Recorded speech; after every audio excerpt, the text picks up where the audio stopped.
Chapter 17. I sat up, dazed and frightened, to find the dark, hooded figure of Falconer crouching over me like some rough beast over its prey. "Where is it?" he demanded in that harsh and hollow voice. I tried to rise. I've been having trouble." He shoved me back. "Trouble? You haven't begun to learn what trouble is. Where is the script?" It was stolen from my wallet by a thief." "The devil take your lying tongue." He snatched his dagger from his belt and thrust it under my chin. "The truth now?" "It's true," I cried frantically. "As true as steel, I swear it." "Then you've made a new copy for me?" "I'm trying." "Trying? You think I haven't watched your comings and goings? You've been at the Globe every day, and you've nothing to show for it." "I can't do it without being seen." He let out a hiss of disgust and let the tip of the dagger drop an inch or two. Gasping, I rubbed at the spot where it had pricked my skin. "Well," he said, "there's nothing left to do then but to take the book." "I meant to, but they keep such a close watch on it." "Take it from the trunk. It'll be kept in the property room." "Suppose it's locked?" "Break the lock. I want that script, and I am accustomed to getting what I want. Have it for me tonight. I'll be waiting. Understood?" I nodded, very carefully in view of the dagger so near to my chin. Falconer suddenly lifted the point again and pressed it against my chin. "And mark me, boy, breathe no word of this to anyone, or I'll cut out your wagging tongue." With that, he stood, stepped over the hedge, and was gone. I lay in the grass for some time, my heart clamouring in my chest and my limbs weak as water, before I could compose myself enough to continue on to the Playhouse. When I came through the rear door, Mr. Pope was just making an exit from the stage, his face set in the jolly grin required by his role. When he saw me, he resumed his usual gruff expression. "Ah, Widge, you've decided to join us." He shook his head in mock exasperation. "Give a boy a few lines to say, and he thinks he owns the theatre." As he came nearer, his face took on a look of concern. "Are you well, boy? You look as if you've eaten a batch of bad oysters." "Sander said you'd been upset, but—" "It's not," I said. "I ran too hard getting here, that's all." "There was no need. We can manage without you for an hour or two." "I ken that. I don't like it thought that I'm shirking me duties." "No one thought that." He lifted my chin. "What have you done to yourself? You're bleeding." "Oh, that, I stumbled and fell into a hedge." Mr. Pope pulled his kerchief from his sleeve. "Hold that on it. Now, will you need the morning free to study your daunting part, do you think?" I flushed. "Nay, I can speak it well enough." In the practice room, Mr. Armin was strapping a metal plate to Sander's waist. "Just in time, Widge." Mr. Armin tossed a short sword to me. So shaken was I that I dropped it, drawing a derisive laugh from Nick. "We'll have to practice that," Mr. Armin said. "But for the moment, you will all be learning how to die properly." I had come as close to dying as I cared to for one day, but I kept silent and tried to attend to Mr. Armin's words. "We'll be enlisting you prentices for battle scenes soon. Your weapons will be blunted, but there will be no protective tips. So, lest you die too convincingly, you'll wear a metal plate." He tapped the one at Sander's waist. "It is the responsibility of your adversary to see that he strikes this, and not your gut. Of course, in Nick's case, it may be difficult to avoid." He gave a wry glance at the pronounced belly Nick had begun to develop as a result of his regular carousing. "Now, you've all seen the small bladders full of sheep's blood which we use? They are tied flat to the plate, and the point of the sword bursts them. We'll try that another time. For now, pair off and take turns being killer and victim. He handed Julian a metal plate. You and Widge trade blows. Carefully. Are you sure he's ready for this, Mr. Armin? Julian asked anxiously as he strapped on the plate. He'll do well enough. Now, low ward. Dritta. Reversa. Incartata. I thrust under Julian's single stick. The sword hit the protective plate. But to my astonishment, the plate did not stop it. My momentum carried the hilt forward 6 inches. Oh, God, I cried. I've stuck him. But Julian did not appear to be stuck. Indeed, he was laughing. It's your sword. It collapses into the hilt. I gaped at him, then at the sword. It's a trick sword. Why didn't you tell me? I missed the look on your face. I was afeard I'd slain you, I said sulkily. Julian laid an arm upon my shoulder. I shrugged it off. Come now, no hard feelings, eh? It was a jest. We took our positions again.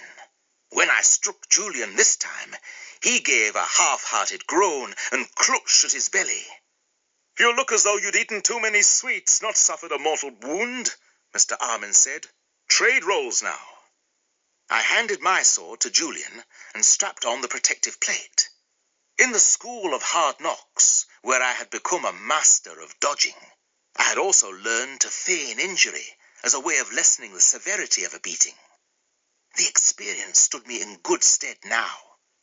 When Julian struck me, I gave a howl of agony and crumpled to the floor, my face a very picture of pain and terror. Mother Mary, Julian breathed. Are you wounded? I grinned up at him. He gave me an exasperated nudge with one foot. You sot! Very dramatic, Mr. Armin said dryly. No one will even notice the principals. They'll be so busy looking at you. During our rest time, Julian and I sat against the wall sipping cups of water. Well, he said casually, perhaps you're not such a bad sort after all for a country white. I stared at him. Is that the London way of giving a compliment? He smiled. I suppose it is. In that case, I suppose you're not such a bad sort either, for a city white. Touché, your point. So, how did you come to be in London? That's something of a long tale. Just give me a brief summary. I ran away from my master. That's the long and short of it. And your parents?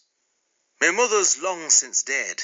My father, I hesitated, and then, seeing Julian's sympathetic look, went on, I don't ken who my father was. Julian nodded. We're birds of a feather then. I lost my mum when I was small to the plague, and me da is... He shrugged. Well, my da will die of the dropsy one day, I've no doubt. The dropsy?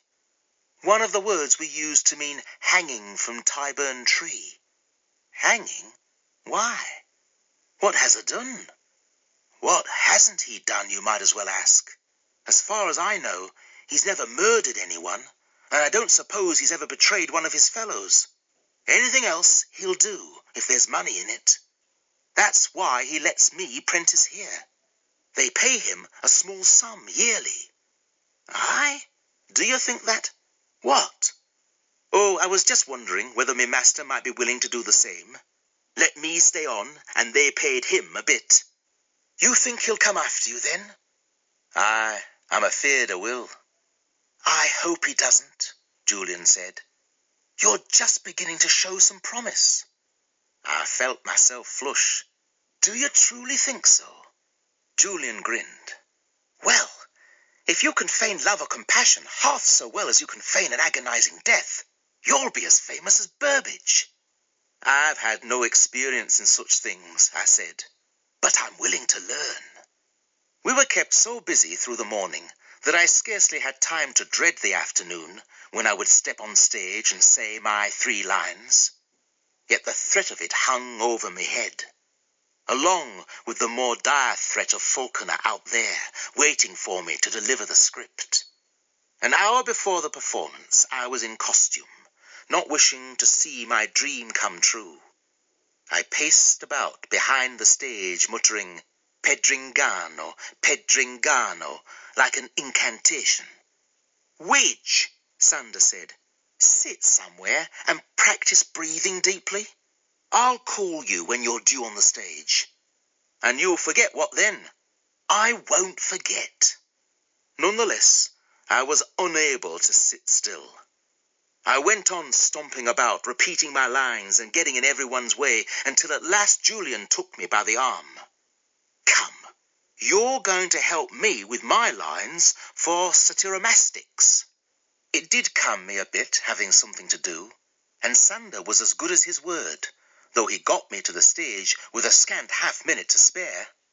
Gives you less time to fret, he said. When my cue came, I froze, and he was forced to propel me onto the stage. My actual moment of glory is a blank in my memory. I must have gotten out my lines, Pedringano and all, without disgracing myself or the company, for afterward, in the tiring room, I was congratulated by the other players as though I had passed through fire, which in a sense I had. I remember well my first faltering steps upon the boards, Mr. Pope said. I'd no idea they had boards so long ago, Mr. Armand said.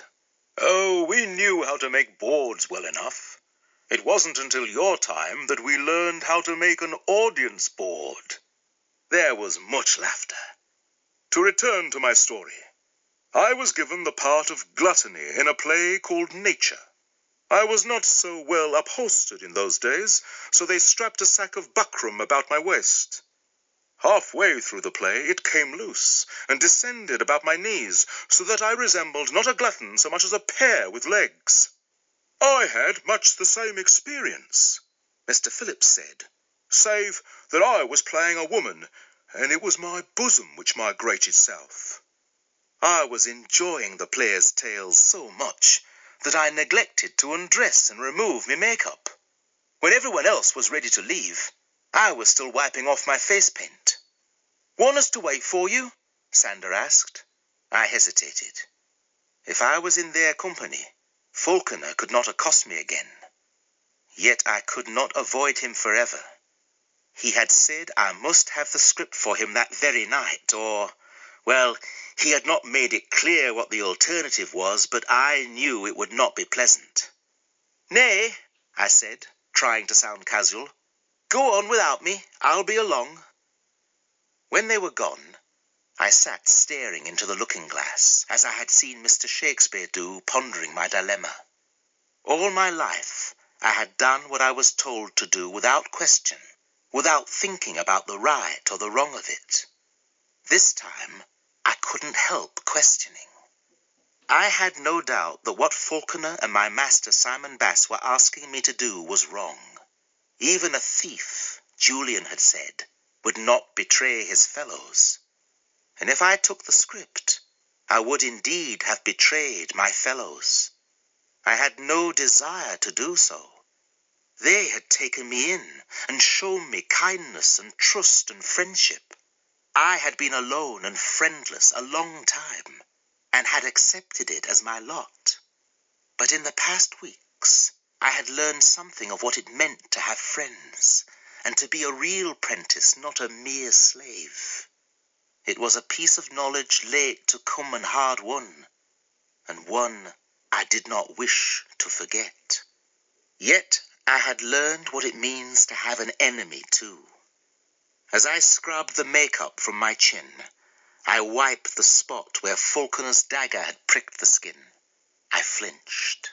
Another piece of hard-won knowledge I did not care to forget, lest it be impressed upon me again more forcefully and more permanently. I turned away from the looking-glass. I had been contemplating the matter as if I had a choice. The truth was, If I hoped to save my own skin, I had no choice.